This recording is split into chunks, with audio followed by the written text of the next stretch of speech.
Hola a todos, bienvenidos a nuestro canal. Hoy vamos a adentrarnos en la vida y obra de dos hermanos que revolucionaron el pensamiento teológico en América Latina, Leonardo y Clodovis Boff.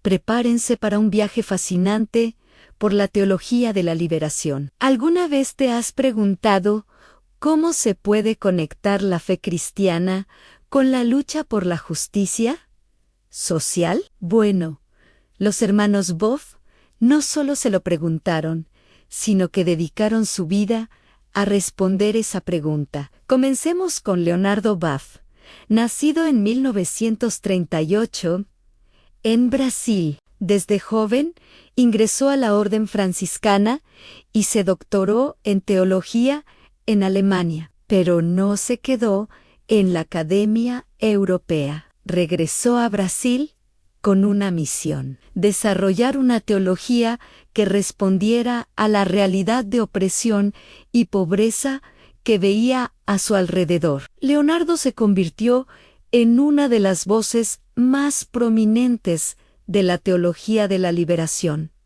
¿Y qué es exactamente eso? En pocas palabras, es una corriente de pensamiento que interpreta las Escrituras y la tradición cristiana desde la perspectiva de los pobres y oprimidos. No se trata solo de hablar de Dios en el cielo, sino de encontrar a Dios en la lucha por la dignidad y la liberación en la tierra. Uno de sus libros más influyentes y a la vez más polémicos fue Iglesia, Ancarisma y Poder. En esta obra, publicada en 1981, Leonardo criticó la estructura jerárquica de la Iglesia Católica. Argumentó que el poder estaba demasiado concentrado en el clero y proponía un modelo de iglesia más comunitario y participativo, basado en las comunidades eclesiales de base. Estas eran pequeñas comunidades de laicos que se reunían para leer la Biblia, reflexionar sobre sus problemas y buscar soluciones juntos, inspirados por su fe. Para Boff, la verdadera iglesia no es solo la institución, sino el pueblo de Dios en movimiento. Esta visión, por supuesto, no fue bien recibida por todos. En 1985, el Vaticano, a través de la Congregación para la Doctrina de la Fe, entonces dirigida por el cardenal Joseph Ratzinger, quien más tarde sería el Papa Benedicto XVI, le impuso un año de silencio obsequioso. Le prohibieron enseñar, escribir y hablar públicamente. Fue un momento muy duro, pero Leonardo se mantuvo firme en sus convicciones. A pesar de la presión, su trabajo continuó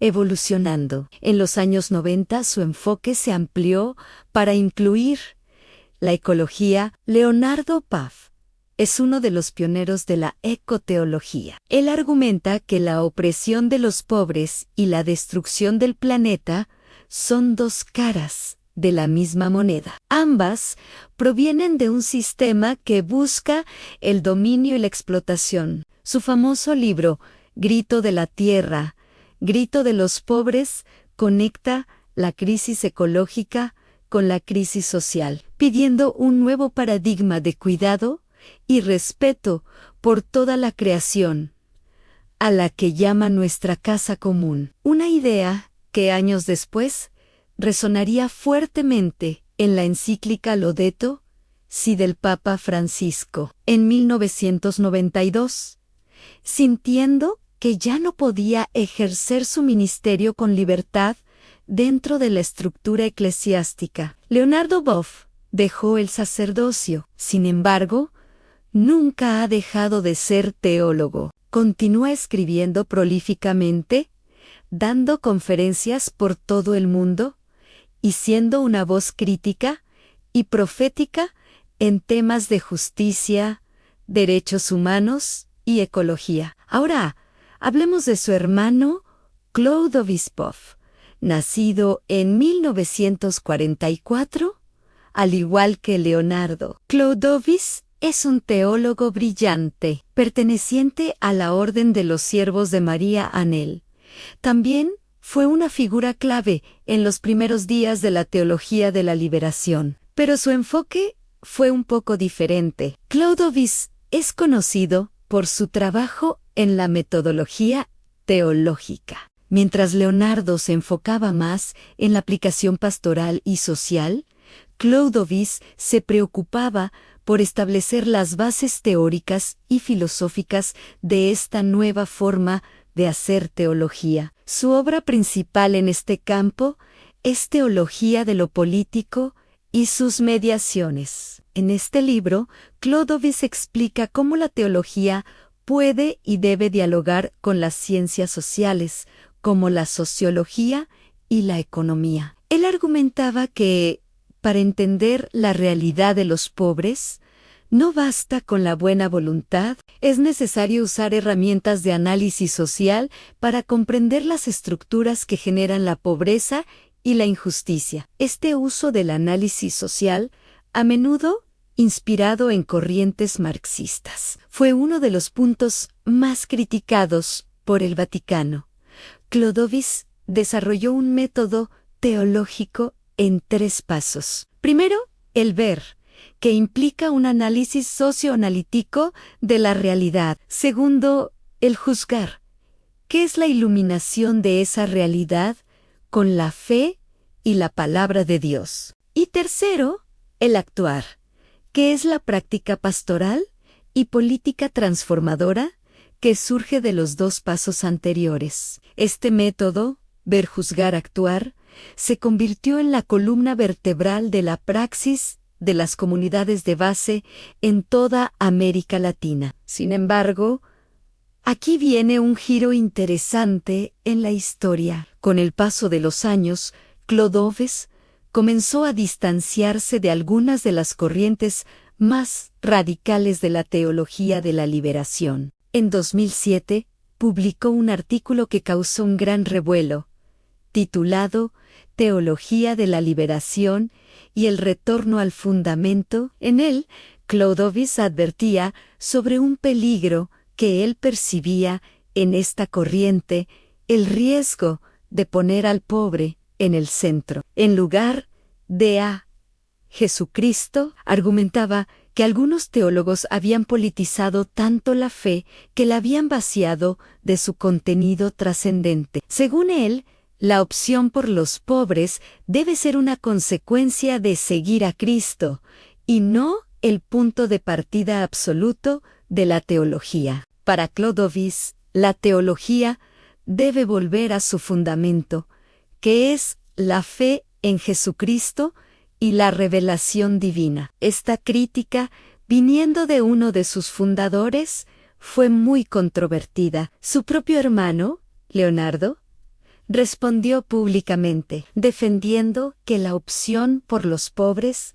no es una desviación, sino el núcleo mismo del Evangelio. Este debate entre los hermanos Boff muestra la vitalidad y también las tensiones internas de este movimiento teológico. No es un bloque monolítico, sino un campo de pensamiento vivo y en constante evolución. Entonces, ¿cuál es el legado de los hermanos Boff? A pesar de sus diferencias, ambos han dejado una marca imborrable. Primero, nos enseñaron que la fe no puede ser indiferente al sufrimiento humano. La teología no es un ejercicio abstracto, sino una reflexión que debe nacer de la realidad y volver a ella para transformarla. Segundo, nos dieron herramientas para leer la Biblia con nuevos ojos. Nos invitaron a descubrir al Dios de los profetas,